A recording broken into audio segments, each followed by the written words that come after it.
umat Katolik sedang merayakan hari Paskah, yaitu hari kebangkitan Yesus Kristus setelah disalib selama 3 hari.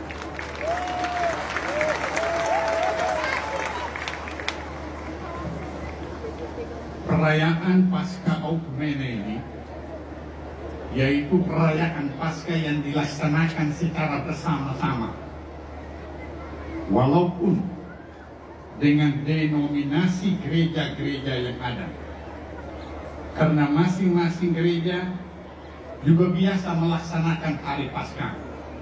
Tetapi kali ini kita lihat betapa kasih Tuhan menyertai kita semua.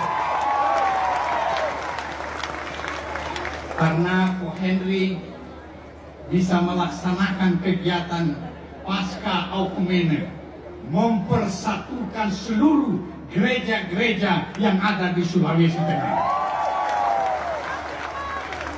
Dan saya kira ini sejarah yang akan mencatat bahwa untuk pertama kalinya umat Kristiani di Provinsi Sulawesi Tengah melaksanakan Paskah Oikumene dengan jumlah 50.000 orang. Dan semua kita tahu, saya ini kok seperti pendeta juga sudah. Padahal saya ini baru calon pendeta.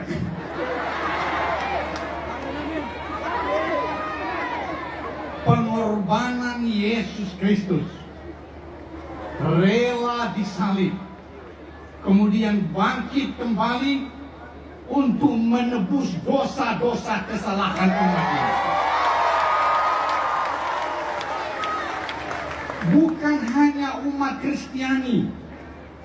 Dalam sejarah disebutkan kebangkitan Yesus Kristus itu bukan hanya untuk menyelamatkan dan menghapus dosa umat Kristiani, tetapi menolong umat manusia.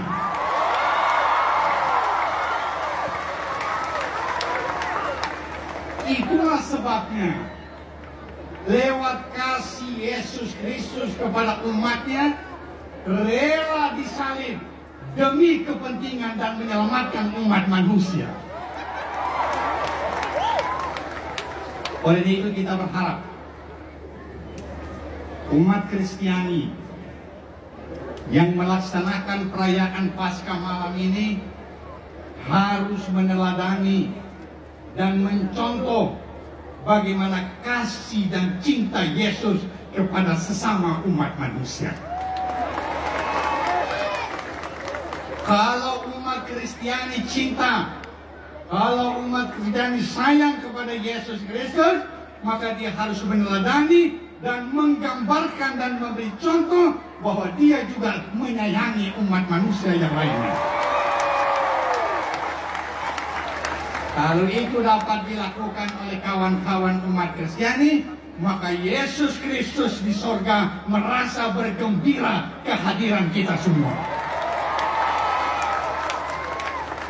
Hadirin dan hadirat, saya mengutip di dalam Alkitab.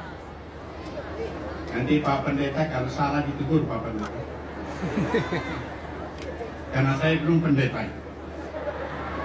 Sedikit lagi kalau sudah dibaptis.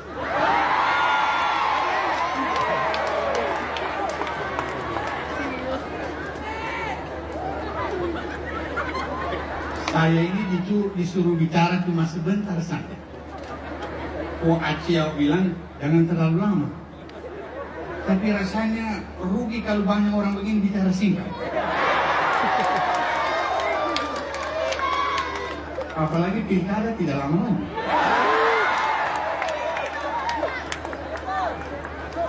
Di dalam Alkitab disebutkan, kasihanilah musuhmu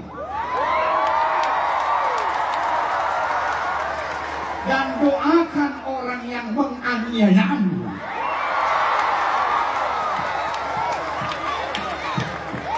Luar biasa ajaran Yesus Kristus seperti ini. Itu artinya kalau kita semua umat Kristiani melaksanakan ajaran Yesus Kristus dan mengamalkan Alkitab, kita pasti tidak akan ada musuh di dunia, bahkan semua orang menjadi sahabat kita. Bahkan dalam salah satu tema Natal beberapa tahun yang lalu, bersahabatlah dengan semua orang. Sebenarnya ajaran-ajaran Kristiani seperti ini itu juga diajarkan oleh semua agama-agama.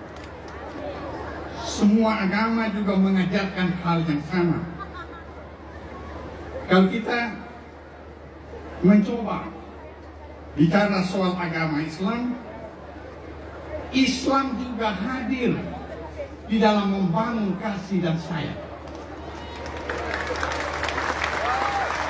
Bahkan ajaran Islam itu disebut ajaran rahmatan lil alamin, ajaran yang mengajarkan tentang kasih dan sayang bagi seluruh alam. Siapapun dia, selama dia makhluk Tuhan yang Maha Kuasa, harus dikasihi, harus dicintai, harus disayang oleh kita semua, karena dia adalah ciptaan Tuhan yang Maha Kuasa. Itulah di dalam Al-Quran saya pernah melihat dan membacanya, disebutkan siapakah orang yang mendustakan agama. Maka dijawab oleh Al-Quran, orang yang mendustakan agama itu ialah orang yang tidak memperhatikan anak yatim dan menghardik orang-orang miskin. Itu artinya bahwa orang yang mendustakan agama itu bukan karena dia tidak salah, bukan karena dia tidak ibadah, bukan karena dia tidak puasa. Orang yang disebut mendustakan agamanya menurut ajaran Islam adalah orang yang tidak memiliki kasih dan sayang seperti yang dilakukan oleh Yesus Kristus.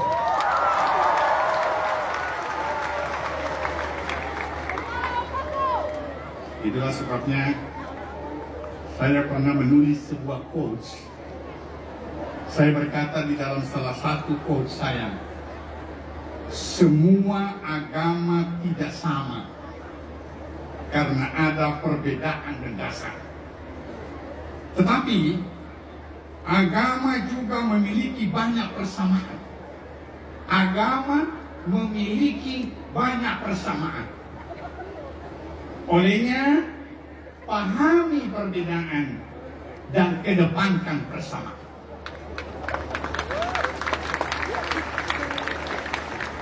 Kalau orang Islam biasa berkata Alhamdulillah, orang Kristen biasa berkata Haleluya. Kemudian ada yang berkata Puji Tuhan.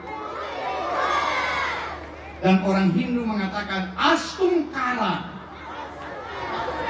Puji Tuhan, Haleluya, Alhamdulillah. Artinya sama, tetapi menggunakan bahasa yang berbeda. Tetapi maksudnya semua sama, yaitu memuji kepada Tuhan yang Maha Kuasa. Sebenarnya haleluya itu diambil dari bahasa Arab, yaitu halilullah. Cuma karena umat Kristiani berasal dari Eropa, maka yang keluar adalah kebiasaan omongan orang Eropa. Dari Halilullah menjadi Haleluya. Sama dengan kalau orang Kristen menyebut Bethlehem. Kamu tahu Bethlehem? Dari Doda belok kiri.